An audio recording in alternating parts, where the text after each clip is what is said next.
Now, what do you need in order to hack a human being? You need two things. You need a lot of computing power, and you need a lot of data, especially biometric data.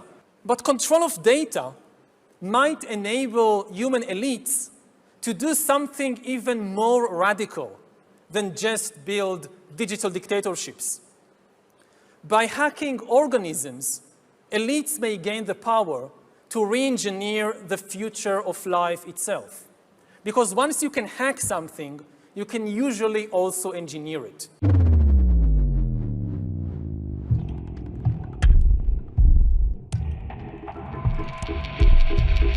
Well, and I think that the dangerous, edges here are that he's trying to undermine the media, trying to make up his own facts. And it could be that while unemployment and the economy worsens, he could have undermined the messaging so much that he can actually control exactly what people think. And that is our job. That is our job.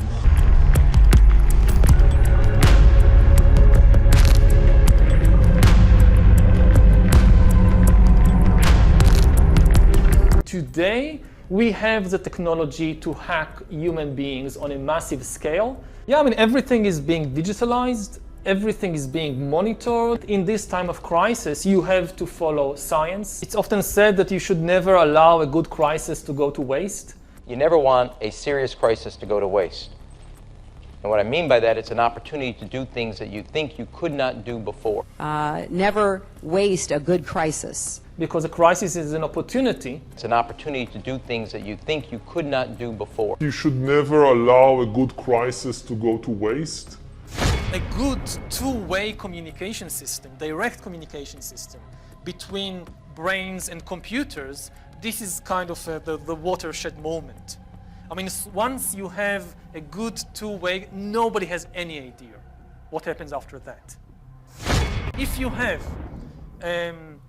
a good two-way communication system directly between brains and computers, it also means you can connect several brains together to create an inter-brain net because it's the same system, the same communication system. And nobody has any idea what this means for things like identity. Who am I when I can access directly the brain of another person?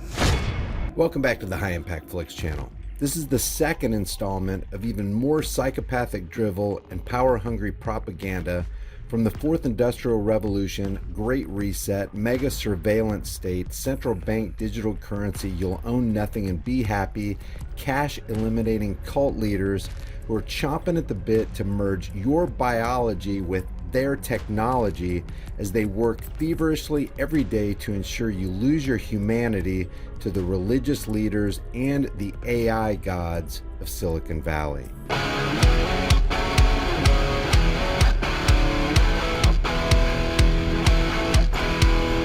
Do yourself a favor right now, click on the link in the description, grab my code, and get a massive discount on this ultra bright rechargeable survival flashlight. You can hang it on any metal surface, it's durable, the charge lasts forever, you don't need batteries because it's powered by the sun or with a wall outlet, you can use it to charge your cell phone from 0 to 100%, it's got multiple emergency flashing modes plus a shop light function. There's a glass breaker, a seatbelt cutter, a compass, and an emergency siren. Guys, this thing is frickin' bright. Grab one while you can. The link's in the description. I think once you're superfluous, you don't have power. Again, we're used to the age of the masses of the 19th and 20th century, where you saw all these successful, massive uprisings, revolutions, revolts. So we are used to thinking about the masses as powerful. But this is basically a 19th century and 20th century phenomenon. Now, what do you need in order to hack a human being? You need two things. You need a lot of computing power, and you need a lot of data, especially biometric data. But control of data might enable human elites to do something even more radical than just build digital dictatorships. By hacking organisms, elites may gain the power to re-engineer the future of life itself. Because once you can hack something, you can usually also engineer it. I don't think that the masses, even if they somehow organize themselves, stand much of a chance.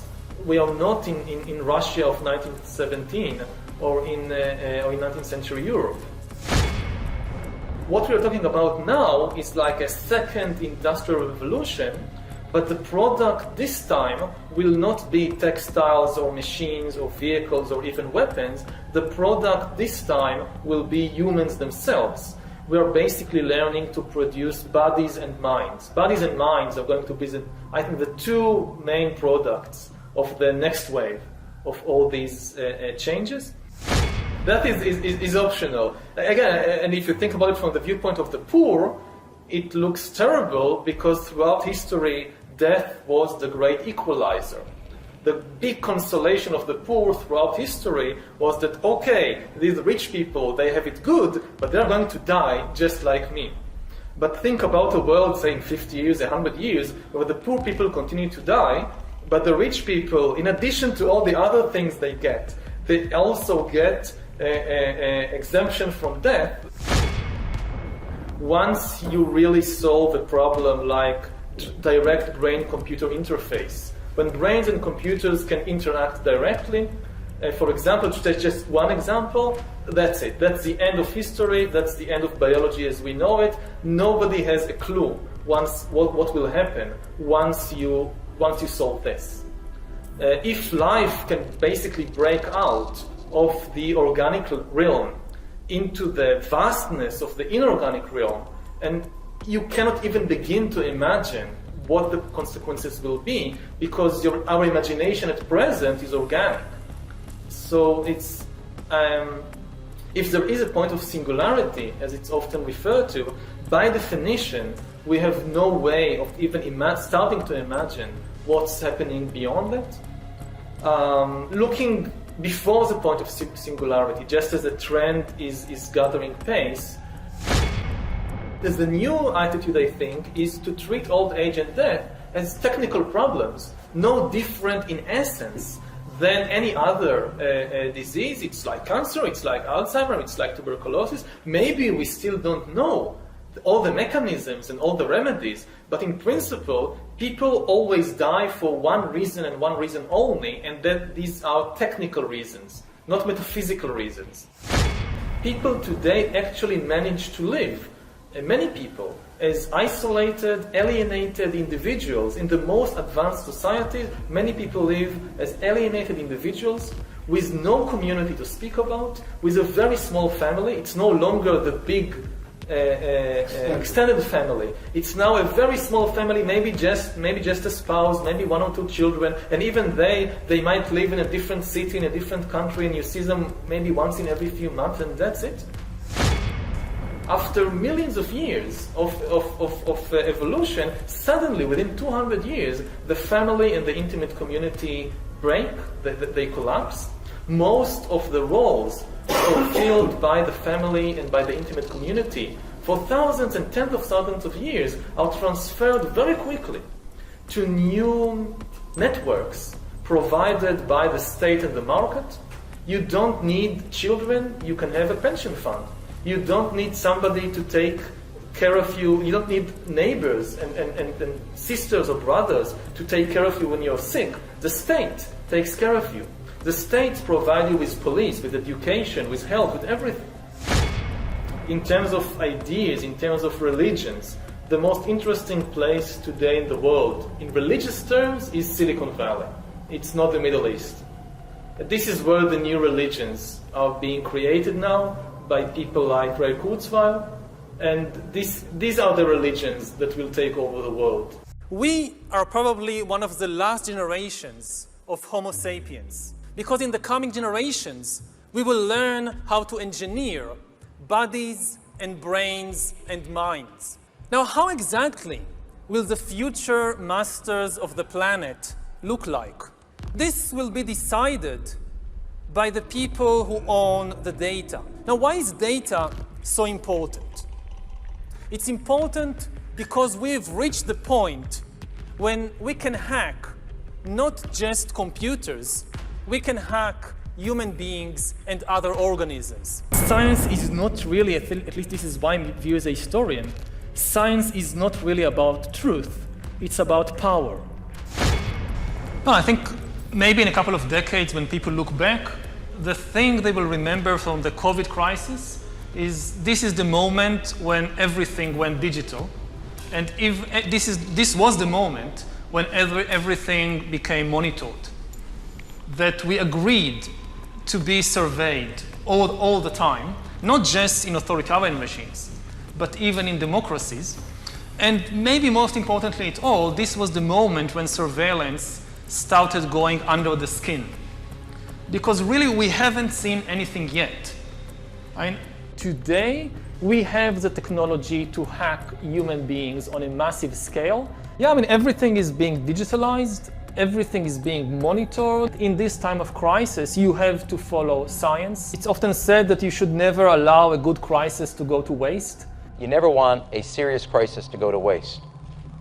And what I mean by that, it's an opportunity to do things that you think you could not do before. Never waste a good crisis. Because a crisis is an opportunity. It's an opportunity to do things that you think you could not do before. You should never allow a good crisis to go to waste.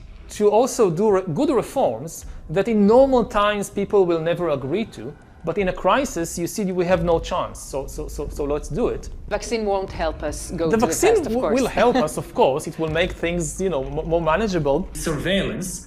People could look back in 100 years and identify the coronavirus epidemic as the moment when a new regime of surveillance took over, especially surveillance under the skin, which I think is maybe the most important development of the 21st century, is this ability to hack human beings, to go under the skin, collect biometric data, analyze it, and understand people better than they understand themselves. This, I believe, is maybe the most important event of the 21st century. By hacking organisms, elites may gain the power to re-engineer the future of life itself. Because once you can hack something, you can usually also engineer it.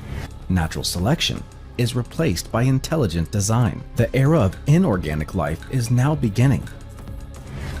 In the coming decades, AI and biotechnology will give us godlike abilities to re-engineer life and even to create completely new life forms. We are about to enter a new era of inorganic life shaped by intelligent design. Our intelligent design. Thanks for watching and sharing this video. If you haven't done so already, subscribe to the channel, hit the bell notification icon so you can be alerted when I upload new content, and head over right now to my backup channels, Here's the Deal and Grease Monkey videos, where you'll see content over there you won't see anywhere else. The links are in the description. Leave your thoughts about this for the world and the global thought police in the comment section below, and I'll see you guys in the next heavily censored shadow ban video.